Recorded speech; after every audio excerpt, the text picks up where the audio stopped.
तो हम चाहेंगे कि आज की ये जो प्रेस वार्ता है, जो आप इसी मुद्दे के लिए, इसी चीज़ के लिए आपको बुलाया गया है कि हमें ऐसा कौन सा चुनाव चिन्ह मिला है जिसे लेके हम जनता में पहुंचेंगे, और इतना अच्छा चुनाव चिन्ह मिला है कि वो सबसे ही जुड़ा हुआ है, और उस जुड़ाव का ये फ़ायदा है, लोगों को भी ये समझ में आएगा, याद भी रहेगा और चुनाव चिन्ह पर बटन भी दबेगा। तो अंकित जी। बंधुओं को नमस्कार। मैं धन्यवाद करता हूं आप लोग आज शॉर्ट नोटिस पे इकट्ठे हुए।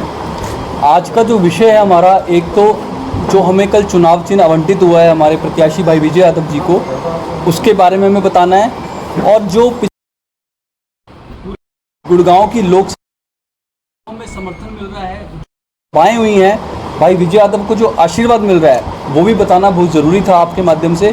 और इस चुनाव चिन्ह के लिए हमें अपील भी करना है, और आज एक समाधान पत्र, क्योंकि बड़ी बड़ी पार्टियां और बड़े बड़े नेता घोषणाएं करते आए हैं, तो आज हम कोशिश करेंगे कि आपके बीच अपना समाधान पत्र 2024 जो गुड़गांव की तकदीर और तस्वीर बदलने के लिए है, गुड़गांव के युवाओं को रोज़गार दिलवाने के लिए है, गुड़गांव के किसानों को मुआवजा देने वाले के लिए है, और गुड़गांव की जो अही रेजिमेंट है आने के लिए है।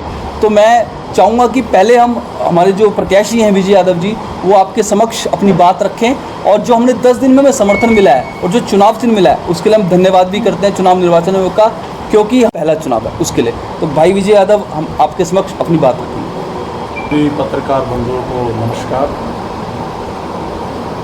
2 तारीख को जनसेवक क्रांति पार्टी के प्रत्याशी के तौर पर हमने नामांकन दर्ज करवाया था, और कल डीसी साहब ने, इलेक्शन कमीशन ने हमें चुनाव चिन्ह दिया है गैस का सिलेंडर, जो मैं समझता हूँ स्त्री हो पुरुष हो, हर भारतीय नागरिक से उसका वास्ता है।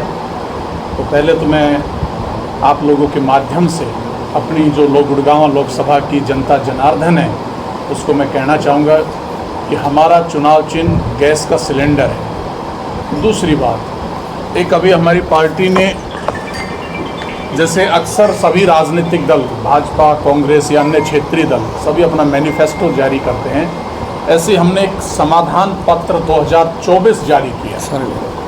अहीर रेजिमेंट के गठन की मांग को, जनता का आशीर्वाद हमारे साथ बना रहे तो हम इसको संसद में बड़ी प्रबलता से उठाएंगे। दूसरा है, मेवात के संपूर्ण विकास, शांति और भाईचारे को हम बढ़ावा देंगे। गुड़गांव में, इस दक्षिण हरियाणा में SYL का मुद्दा हमेशा से ही रहा है, क्योंकि सूखाग्रस्त इलाका है, पानी की जरूरत है, तो हम SYL की मांग को भी, जो दशकों पुरानी मांग है अभी जनता की, उसको भी बड़ी मजबूती से संसद भवन में रखने का काम करेंगे। किसान जो पिछले 2-2.5 साल से 1810 एकड़ के किसान मानेसर तहसील के सामने धरने पे बैठे हैं, 1128 एकड़ के किसान पचगावा बैठे हैं, अभी भी उन्होंने चुनाव का बहिष्कार कर रखा है, हालांकि कल हमारा उनसे मिलना भी है, तो उनको उचित मुआवजा नहीं दिया गया है। उनके उचित मुआवजा दिलाने का भी हम पुरजोर कोशिश करेंगे, और मुझे भरोसा है हम सरकार को झुकाने में कामयाब होंगे। गुड़गांव में बस स्टैंड और सिविल हॉस्पिटल, जो मैं समझता हूँ गरीब से लेकर अमीर तक सभी की ज़रूरत है, उनका अभाव है, हम उसका भी निर्माण करवाने के लिए सरकार से दबाव बनाएंगे। धारवेड़ा के विकास और भिवाड़ी से जो गंदा पानी धारवेड़ा में आता है, उसको भी रोकने का काम करेंगे और विकास को करवाएंगे। गुड़गांव में जो स्थानीय लोकल बॉडीज़ है, इंडस्ट्री है, उसमें स्थानीय युवाओं को रोज़गार में प्राथमिकता मिले, क्योंकि यहाँ बेरोज़गार बहुत ज़्यादा है। सरकार जो पिछले 10 साल से सरकार है हरियाणा और केंद्र में, वो बिल्कुल निकम्मी और नकारा सरकार है, जिसके कारण युवाओं में बेरोज़गारी बढ़ी है, उनको रोज़गार दिलवाएंगे। गुड़गांव में चारों तरफ टोल टैक्स लगे हुए हैं। फरीदाबाद से आए तो गुड़गांव में एंट्री करते टोल है, उधर दिल्ली से आए तो द्वारका वाले पे भी लगेगा, उधर आप अलवर नूह से आओगे तो गुड़गांव में एंट्री करने, वहाँ जयपुर से आप फ्री चले आ रहे हो, पर जैसे ही गुड़गांव में एंट्री करेंगे तो टोल है। हम इससे भी गुड़गांव को मुक्ति दिलवाएंगे और खेड़की टोल को यहाँ से शिफ्ट करवाएंगे। म्युनिसिपल कर्मचारी, आशा वर्कर आदि को जो उचित तनख्वाह और आदि नहीं मिल पा रही भत्ता, उनका भी काम करेंगे। बाकी इसमें सारी सभी आपको कॉपी दे दी जाएगी, इसमें बात नहीं है।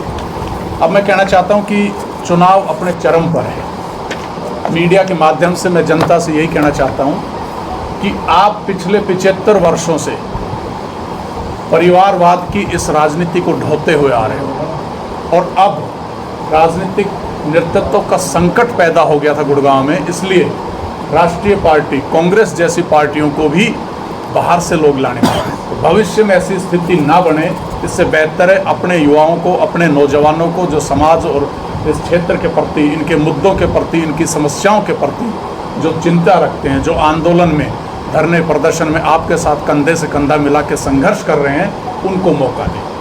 कुर्ता पकड़ के, हमारा कान पकड़ के बता देना कि ये समस्या है और फटाफट दिल्ली जाओ और हमारी बात करो, तो हम सरकार से वो बात करें। ये भरोसा देता हूँ मैं आपको, और हाथ जोड़ के फिर भी निवेदन करता हूँ कि मैं देखो हर जगह अभी तक नहीं पहुँच पाया हूँ, मैं कोशिश करूँगा, फिर भी मैं मीडिया के माध्यम से आपकी दुख तकलीफ़ का साथी रहा हूँ। कहना चाहता हूँ कि आप आने वाली 25 मई को गैस के सिलेंडर पे ईवीएम का बटन दबाकर हमें ज़्यादा से ज़्यादा वोट देकर, आशीर्वाद देकर दिल्ली में, संसद में, इस देश की सबसे बड़ी पंचायत में पहुंचाने का काम करें। हम भरोसा देते हैं 5 साल हम वही शब्द बोलेंगे जो गुड़गांव लोकसभा क्षेत्र का नागरिक बोलेंगे। धन्यवाद। आप अगर सिंबल के उस पर लेटर पे देखेंगे तो उसमें प्रत्याशी का नाम विजय यादव है, और उसके बाद सिंबल है गैस सिलेंडर, उसके बाद एफिलिएशन है जनसेवक क्रांति पार्टी, यानी कि जनसेवक क्रांति पार्टी के एफिलिएशन पे इनको सिंबल मिला है। तो इसका मतलब हम कह सकते हैं आज लोकसभा के लिए हमारा गैस का सिलेंडर है और इस पे सबने बटन दबाना है 25 मई को, और ज़्यादा से ज़्यादा बटन दबा करके हमको जिताना है और लोकसभा में अपने गुड़गांव की आवाज़ को बुलंद करना है। तो जनसेवक क्रांति पार्टी के प्रत्याशी हैं, जनसेवक क्रांति पार्टी के प्रत्याशी को सिलेंडर मिला है, तो ये हमारा ही सिंबल हम कह सकते हैं।